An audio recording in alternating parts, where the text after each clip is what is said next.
Back to my channel. Today we are going to discuss on questions related to chapter 7 and chapter 8. Okay, so let us start with chapter 7 first. An object is placed in front of the convex mirror. The image produced is, so as we know that convex mirror, the image form must be virtual, upright and diminished. Okay, because this is a diverging mirror. Okay, questions number 2. The image formed by the concave mirror is virtual if the object distance. Okay, so if the image is virtual, meaning that the image form, the object is less than the focal length. Okay, because we notice that if let's say u is less than 2f, the image form is real inverted magnified. If let's say equals to 2f, the image form is real inverted same size. If u is between f and also 2f, the image form is real inverted diminished. If u is equals to f, the image form is infinity, and if u less than the focal length, the image form is virtual, upright and magnified. Okay, so in order to get a virtual image, meaning that the image, the object distance must less than the focal length. So the answer is B. Okay, questions number 3. The characteristics of the image formed by a convex lens when an object is placed less than focal length. Okay, so convex lens is actually a converging. Okay, so if let's say the object is placed less than the focal length, meaning that the image form will be virtual, upright and magnified. So the answer here is D. Okay, next question number 4.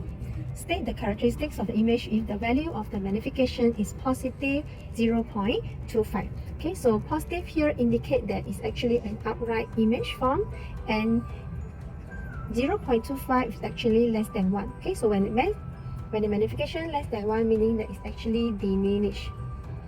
Okay, so the answer here is A. Okay, next questions number 5. An object that is formed at the back of the reflecting surface. Okay, so at the back here, meaning that it's actually a real image form, because for reflection, the real image form must be opposite side with the real object. So the answer here is A. Okay, questions number 6. Which of the following expression is correct? Relation between the radius of curvature R and also the focal length F. Okay, so for a spherical mirror, we notice that actually R is equals to 2F. Okay, therefore F is equals to R over 2. So the answer here is C. Okay, questions number 7. The image formed by the diverging lens. Okay, so the diverging lens here is actually a concave lens. Okay, so concave lens, the image form will be virtual, upright and diminished. So the answer here is D. Okay, next we will proceed to chapter 8, where chapter 8 is the physical optics. Okay, so questions number 8. The phenomenon where the crease of one wave ball over the truth of the other wave is known as a destructive interference. So meaning that crease here is the positive A and the truth here is a negative A. Okay, so if you combine both, you will get destructive and nothing. Okay, question number 9. A ray diverging from the point source form a wavefront that is spherical. Answer is A. Okay, question number 10. Which statement is false about the hidden principle? Okay, it's false meaning that it's incorrect. So the answer here is C. The wavefront is parallel to the directions of the wave propagation at every point.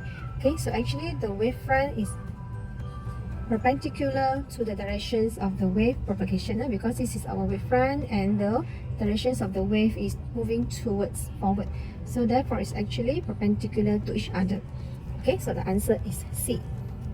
Okay, next question number 11. Two lights are in phase. So when we say in phase, okay, they will interfere constructively with the maximum amplitude if the path difference between them is 1 wavelength. Okay, so if found out to get a constructive, meaning that both of them, the difference between them must be 1 wavelength. Okay, question number 12. Which of the following characteristic is not the conditions of the formations of the permanent interference pattern of the two light waves? Okay, so answer is D, propagate in the same direction. Okay, so in order to get the permanent interference, okay, meaning that the two waves must have same amplitude, same frequency, and also constant phase difference. Okay. Okay, question number 13. The light from the light bulb passes through a yellow filter.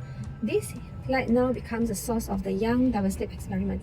Okay, which of the following changes would cause the interference pattern to be closely spaced? Okay, closely spaced meaning that delta Y is the reducing. Okay, so Y is equals to lambda D over D.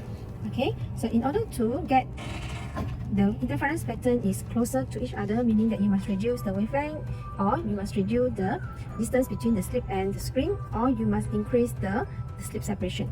Okay, so the answer here is B. Use a blue filter instead of a yellow filter. Okay, because we know that wavelength for blue is actually smaller than wavelength of yellow. Then the refractive index of air, oil, and water is given. Air is 1, oil is 1.4, water is 1.33. Okay, normal incident, which of these will not result in the phase change of the refracted ray? So in order to get the phase change during the refracted, meaning that you must refracted from less dense to denser medium. Okay, so from air to oil, air is 1 and you refracted on oil 1.4, so there is a phase change. Okay, B, from oil to water, oil is 1.4, water is 1.33, meaning that it's from denser, okay, to less than. Okay, so meaning that there's no phase change, so the answer is B. Okay, next question, number 15. On a raining day, a small oil film on the water shows a brilliant color. So this is due to the interference of the light. So the answer is A. Okay, next. Okay, next is question number 16. Two wave sources are coherent. Okay, so when we say coherent, meaning that these two waves have the constant phase difference. Okay, so the answer here is D. Okay, next we go to question number 17. Which of the following is the correct definition for the diffraction? Okay, so diffraction is the spreading of the wave around the obstacle. Okay, so the answer is B. Okay, next is questions number 18. The equation of d sine theta equals to L lambda for the line of the diffraction grating N is, okay, N here represent the order of the line. The answer is D. Okay, questions number 19. Constructive interference happen, okay, when two waves are in phase. Okay, so the answer here is C. Okay, last question, questions number 20. The single slit diffraction pattern has a bright central maximum and a number of maxima on either side.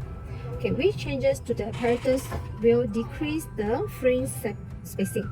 Okay, so again, equations is Y equals to lambda D over A. Okay, so in order to reduce the fringe spacing, you need to reduce the wavelength, reduce the value for D, where it is the distance between the screen and the slit, or you need to increase the width of the slit. Okay, so the answer here is C, increase the slit width. Okay, so that's all for this discussion. So thank you for watching. See you on next video. Bye.